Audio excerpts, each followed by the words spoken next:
کہ بھائی جس بندے کو انہوں نے اپنے گاؤں سے نکال دیا، جس دعوت کو کچلنے کے لیے وہ تیار ہو گئے، آج وہی لوگ ان کی آنکھوں کے سامنے آ کر اس اللہ کے گھر کا طواف کریں۔ ذرا صحابہ کا اس جذبے کو بھی ذرا غور کیجیے گا، اتنے سالوں بعد پھر ایک بار اللہ کے گھر میں آئے ہیں، وہ جوش، وہ ولولہ جو بھی رہا ہوگا وہ اپنی جگہ رہا ہوگا۔ تو بہرحال یہ 3 دن ہوا۔ اب آئیے گا 2 باتیں، اس سے پہلے میں قریش کی طرف آؤں۔ پہلی بات ابو جندل رضی اللہ تعالیٰ، ان کا معاملہ یہ ہوا کہ صلح ہو گئی تھی، واپس بھیج دیے گئے باپ کے پاس میں۔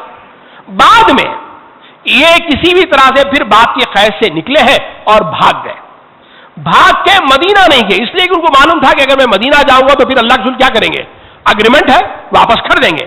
تو مدینہ نہیں گئے بلکہ سیدھا جنگلا میں، جنگل وہاں قریب تھا، ریگستان جو بھی تھا وہاں چلے گئے، اور آہستہ آہستہ مکے سے مسلمان بھاگتے اور ابو جندل کے پاس میں چلے جاتے۔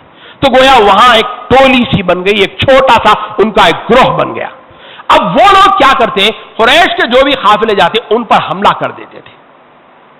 اب قریش کی جان کے لالے پڑ گئے، یہ تو بڑا مشکل کام ہو گیا۔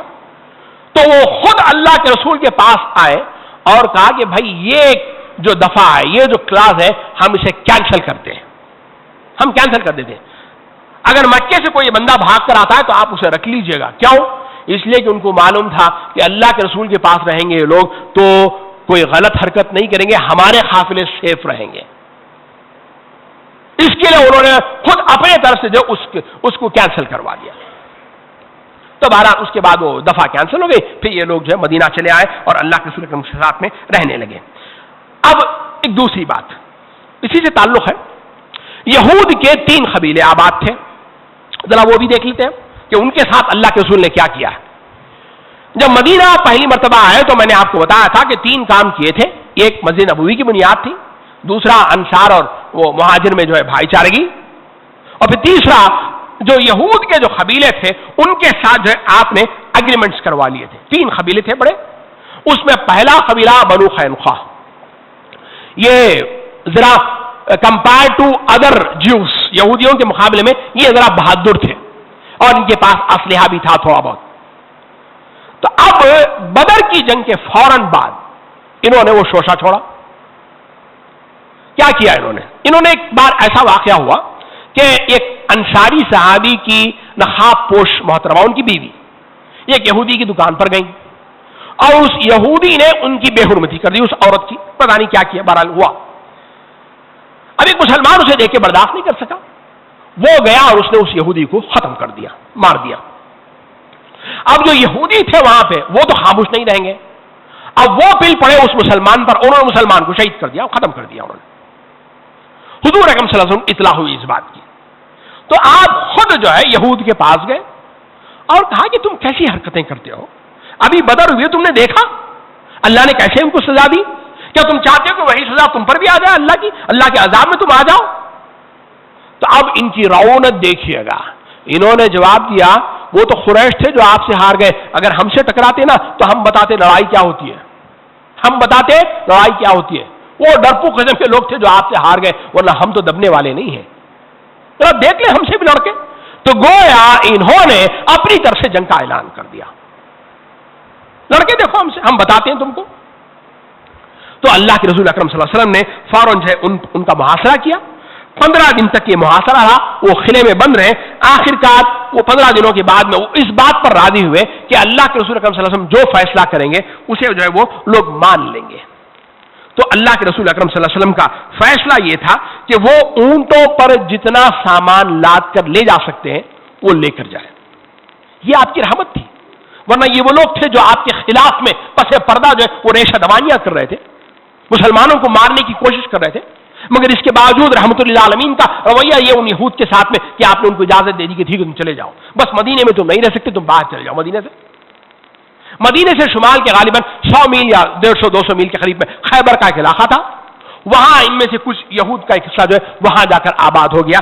یہ ہوا پہلے قافلہ جو قبیلہ تھا بنو قینقاع، ان کے ساتھ کا معاملہ بدر کے فوراً بعد۔ پھر دوسرا قبیلہ بنو نذیر، سورہ حشر میں اس کا ذکر ہے۔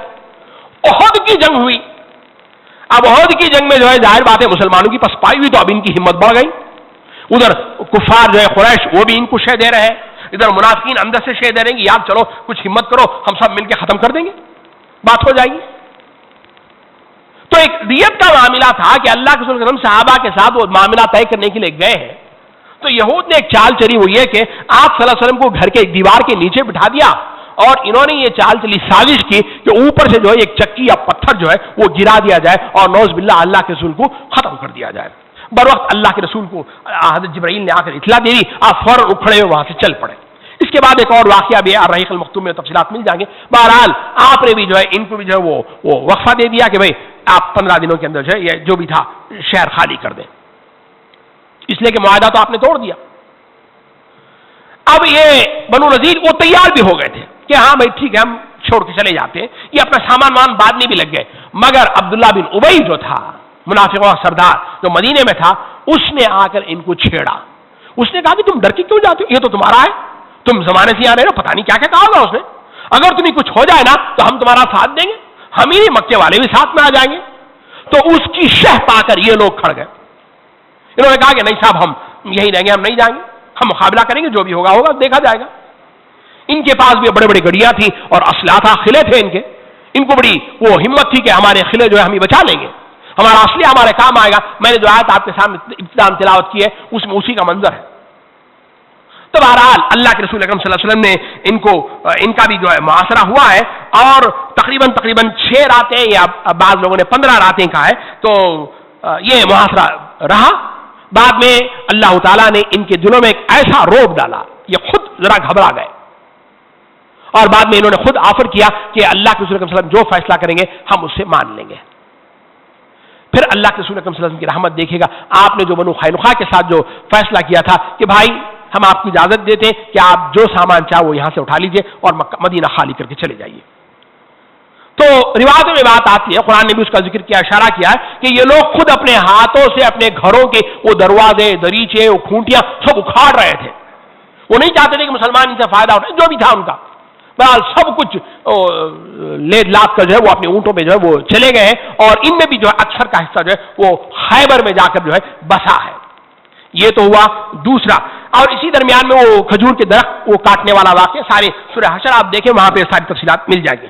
تیسرا قبیلہ بنو قریظہ, ان کے ساتھ غزوہ احزاب پر جو گفتگو ہوئی تھی تو میں نے بتایا تھا کہ انہوں نے بھی جو ہے کفار کے ساتھ مل کر سازش کی تھی.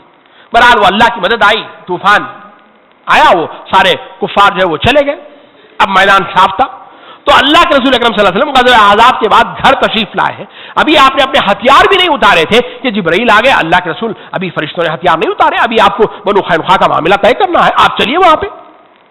تو آپ نے فوراً صحابہ کو کہا کہ بھائی عصر کی نماز سے پہلے جو وہاں لوگ پہنچ جائیں. پھر وہ واقعہ پیش آیا کہ بعض لوگوں نے یہاں نماز پڑھ لی, بعض لوگوں نے وہاں جا کر نماز پڑھی. بہرحال تو یہ محاصرہ جو ہے کافی لمبا رہا. یہ لوگ ان کی اپنی گڑیاں تھیں, وہاں یہ لوگ چھپ کر بڑھ گئے, ان کے پاس کھانے پینے کا سامان بھی تھا.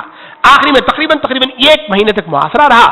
اس کے بعد ان لوگوں نے کہا کہ بھائی ہم قبیلہ اوس کے جو سردار ہیں سعد بن معاذ, ان کو ہم حکم بناتے ہیں, وہ جو بولیں گے ہم اسے مان لیں گے, وہ جو بولیں گے.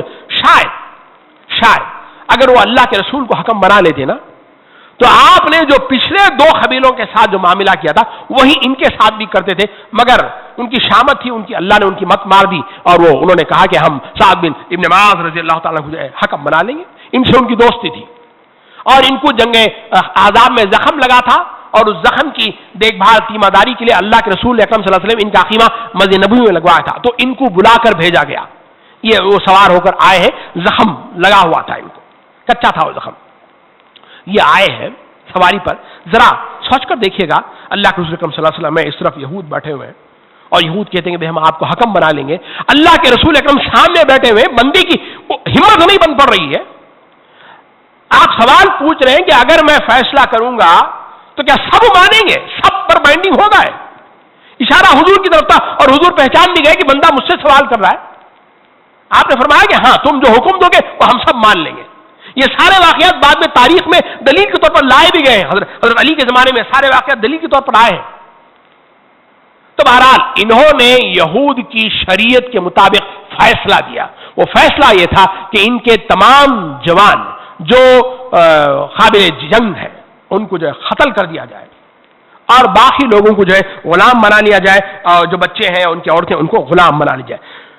پوری سیرت طیبہ میں اگر ہم دیکھتے ہیں تو اجتماعی قتل اور سخت ترین سزا کا صرف یہی ایک واقعہ ملتا ہے، پھر کوئی دوسرا واقعہ نہیں ملتا۔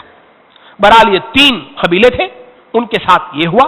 پھر یہ تینوں لوگ جا کے بسے ہیں خیبر میں سن 7 میں۔ اللہ کے رسول اکرم صلی اللہ علیہ وسلم نے، ظاہر بات ہے خیبر کی طرف آپ نے کوشش کی کہ کسی بھی طرح سے وہ اگریمنٹ ہو جائے، لیکن وہاں کے یہودی جو ہے وہ بہت بڑا علاقہ تھا، یہود کا بڑا زرخیز علاقہ بھی تھا، بڑی 8 قلعے تھے ان کے پاس میں اس علاقے میں، تو وہ بھی جو ہے چھوٹے چھوٹے گروہ میں آتے، چھاپا مارتے، نقصان پہنچا دیتے، کھیتیوں کو جلا دیتے، جانور ہانک لے جاتے، کسی کو مار دیا، کسی کو یہ کر دیا، بھاگ جاتے پھر۔ تو بہرحال اس کے بعد اللہ کے رسول اکرم صلی اللہ علیہ وسلم نے فوج کشی کی ہے، اس علاقے پر بھی خیبر کی طرف آپ نے کوچ کیا ہے، اور یہ کافی طویل محاصرہ رہا، بڑی قوت تھی ان کے پاس میں۔